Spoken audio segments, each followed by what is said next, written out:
En vez de tener un diálogo de verdad, buscando un acuerdo, lo que tenemos es intoxicación informativa y provocaciones.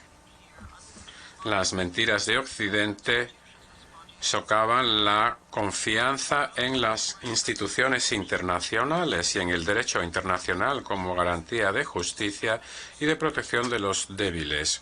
Estas tendencias negativas que vemos también en la ONU, después de acabar con el nazismo y el militarismo japonés, se creó la ONU para evitar el conflicto entre los miembros. Pero lo cierto es que el futuro del orden mundial se decide hoy y es claro para cualquier observador objetivo.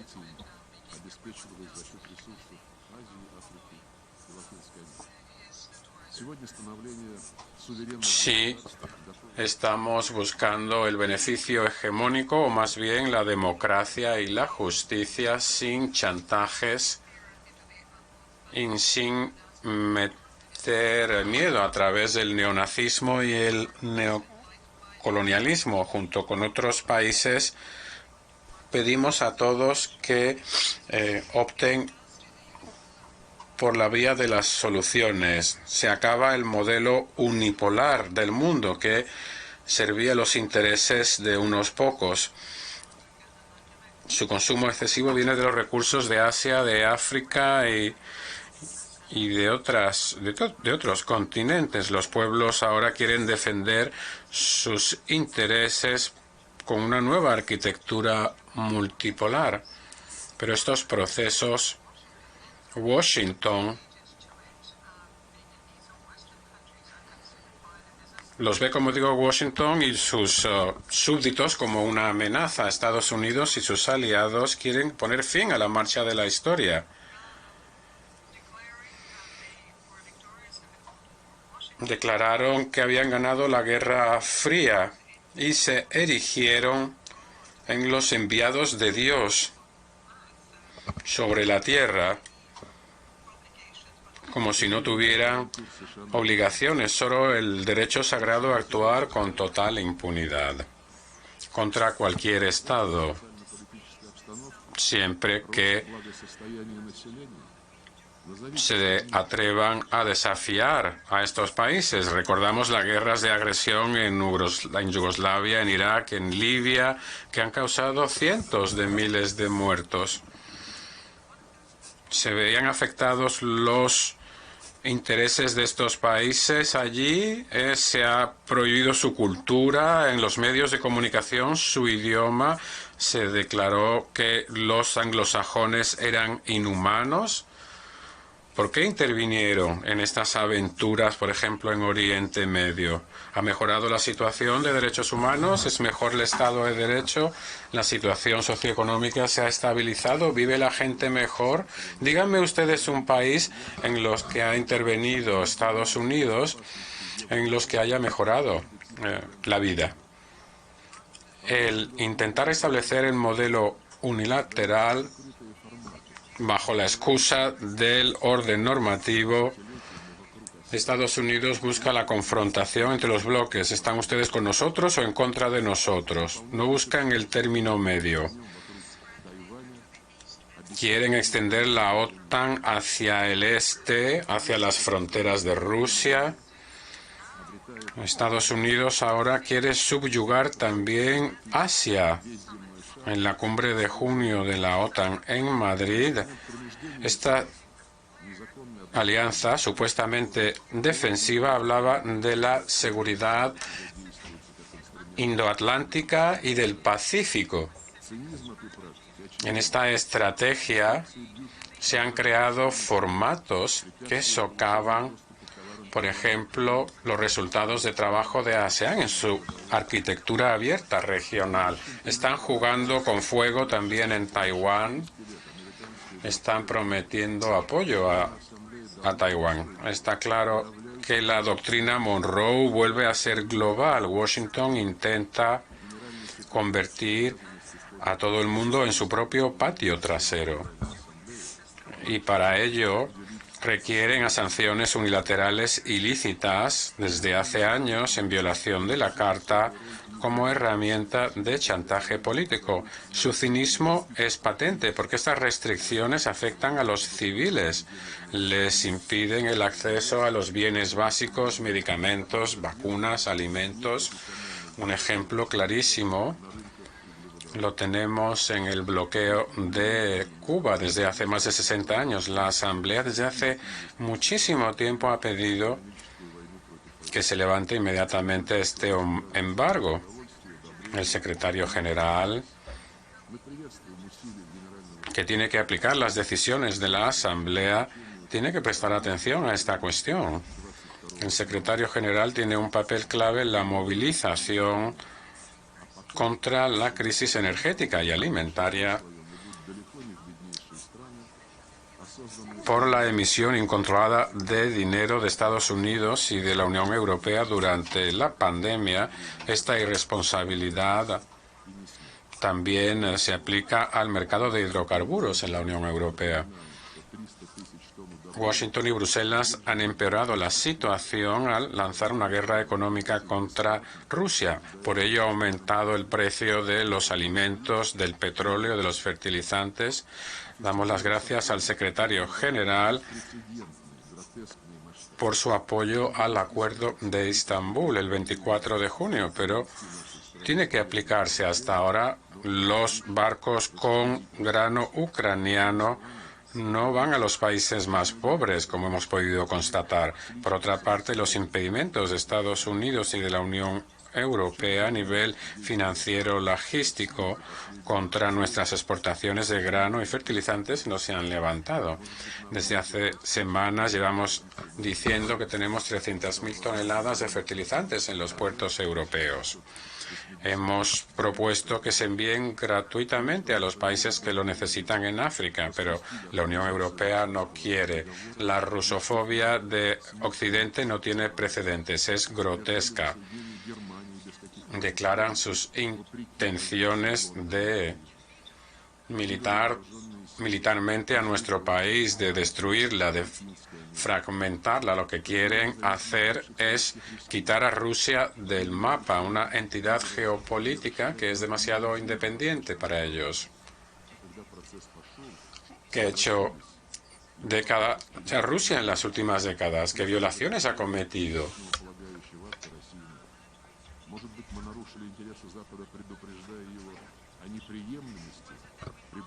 Impedimos los acuerdos de Dayton.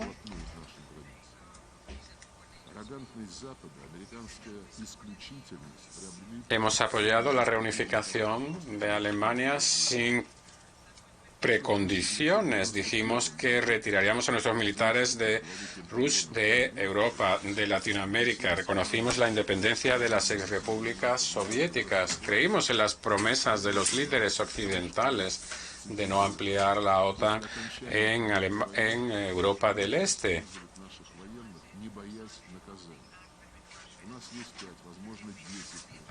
Firmamos un acuerdo con ellos.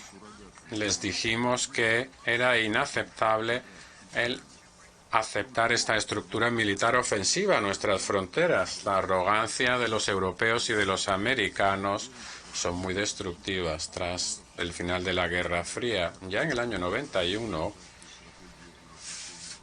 Paul Wolfowitz en el Pentágono, en sus conversaciones con los comandantes de la OTAN en Europa, con Wesley Clark concretamente, decía que tras el fin de la Guerra Fría, y cito, podemos utilizar a nuestros militares sin miedo a las represalias. Tenemos 5 o 10 años para limpiar el régimen de Rusia, de Irak, de Siria, hasta que haya otra superpotencia que pueda cuestionar estas actividades.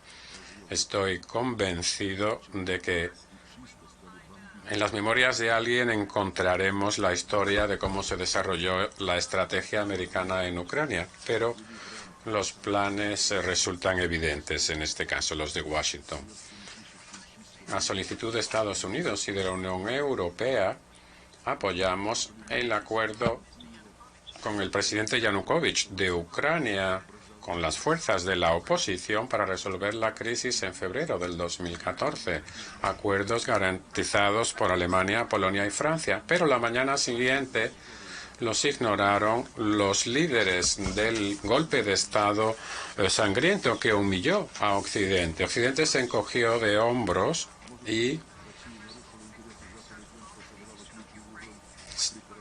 empezaron a bombardear el este de Ucrania, donde no se aceptó el resultado del golpe de Estado. Se hizo héroes a los cómplices de los nazis. Tenemos que aceptar que Kiev prohíba la educación y el idioma y la cultura rusa, su obsesión con expulsar a los rusos de Crimea, su guerra contra Donbass, sus propios ciudadanos.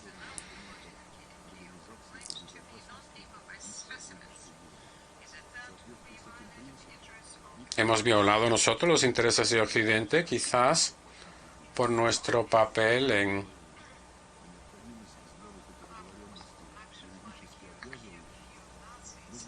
la oposición a los neonazis de Kiev en el este de Ucrania.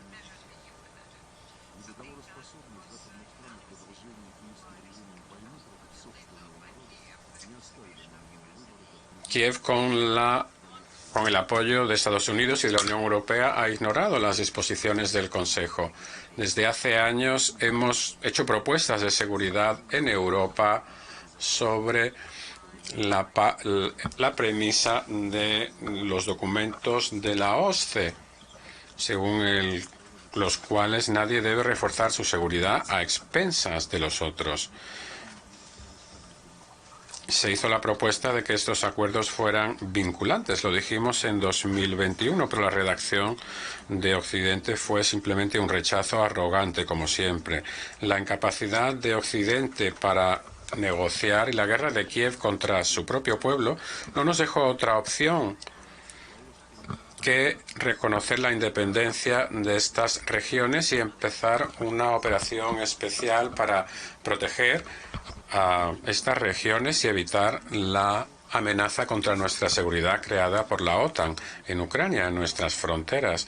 La operación cumple, pues, los acuerdos de asistencia mutua entre nosotros y estas repúblicas y en virtud del artículo 51 de la Carta. Estoy convencido de que cualquier Estado soberano haría lo mismo en nuestro lugar si comprende sus responsabilidades con su propio pueblo.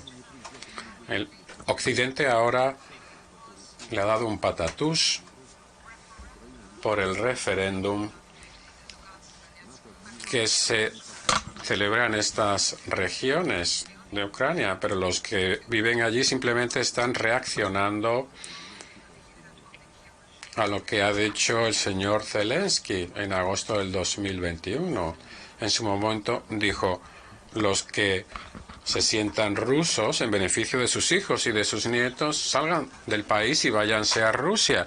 Y eso es lo que han hecho los habitantes de estas regiones y se han llevado su tierra con ellos, la tierra de sus ancestros desde hace siglos.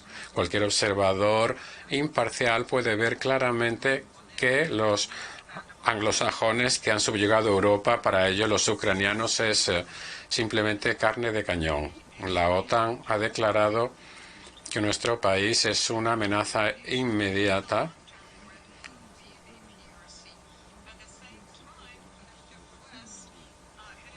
Occidente, bajo el liderazgo de Washington, amenaza también a otros países diciendo que los que desobedezcan serán los siguientes. Una de las consecuencias de la cruzada de Occidente es la reducción del multilateralismo, que se han convertido estas instituciones en herramientas que utiliza Occidente para su propio interés en la ONU, el Consejo de Derechos Humanos, UNESCO y otros foros multilaterales. La Organización para la Prohibición de Armas Químicas ha sido privatizada, claramente. Se hace lo posible. Se hace lo mismo también en la Convención sobre Toxinas y programas biológicos que afectaría a las existencias que tiene Estados Unidos en todo el mundo. Programas que son muy dañinos. Es algo irrefutable. Lo hemos visto en Ucrania. Se quiere privatizar la Secretaría de Naciones Unidas, también con una narrativa neoliberal que ignora la cultura y la civilización de otras regiones del mundo. Pedimos que se siga la Carta y que se dé una representación geográfica equitativa para que no haya un país que domine la Secretaría. Washington ha creado también una situación imposible en relación a sus obligaciones como país anfitrión en virtud del acuerdo de sede para garantizar las condiciones de participación de todos los miembros en el trabajo de la ONU.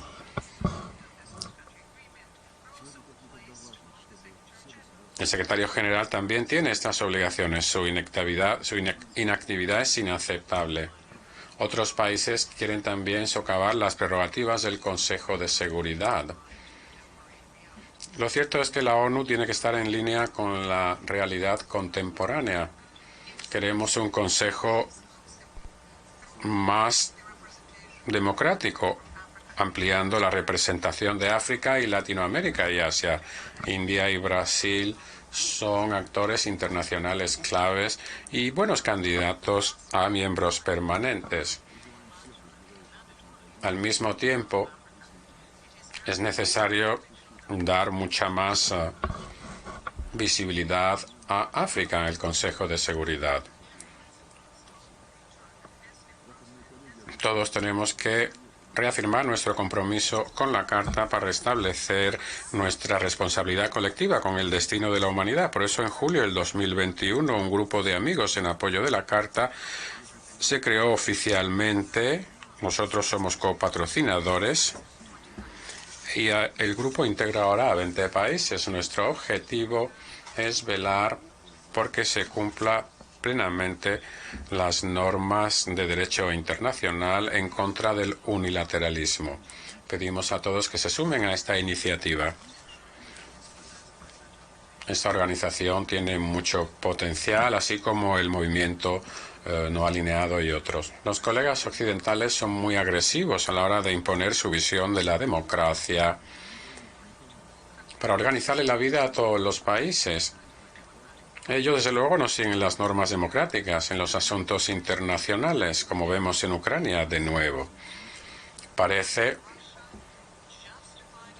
que Rusia ha justificado su postura y Occidente no está de acuerdo. ¿Qué opinan otros miembros de la comunidad internacional? Tienen que poder decidir con libertad, estar con unos, con otros o ser neutrales. Eso es lo que ocurre en la democracia. Cuando hay diferencias políticas, estos defienden sus puntos de vista.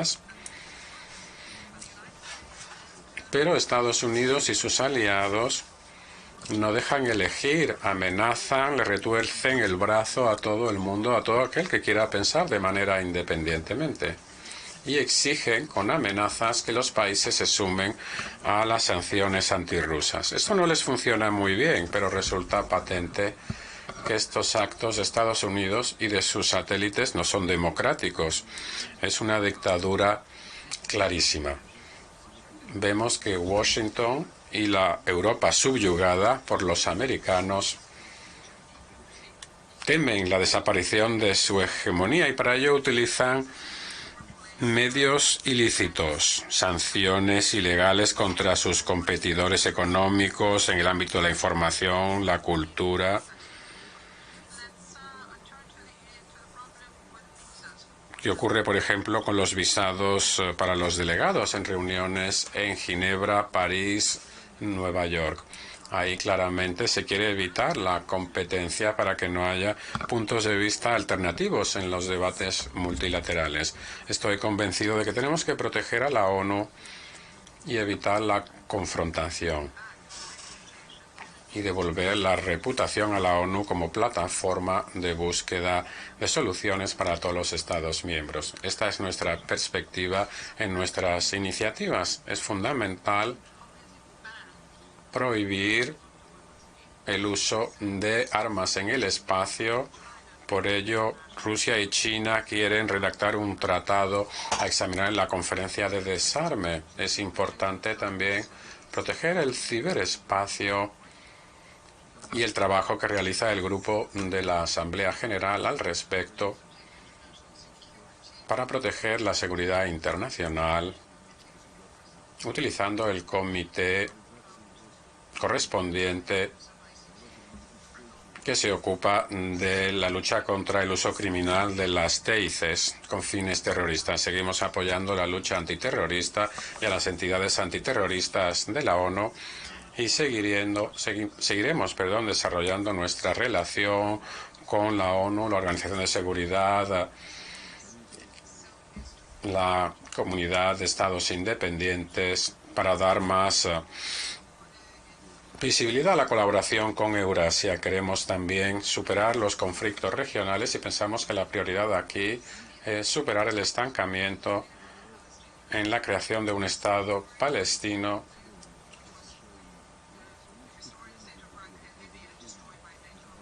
y recuperar o reconstruir Liria, destruida por la agresión de la OTAN, y tener un proceso de reconciliación nacional en Yemen, superar la presencia de la OTAN en Afganistán. Estamos trabajando para restablecer también el plan nuclear con Irán,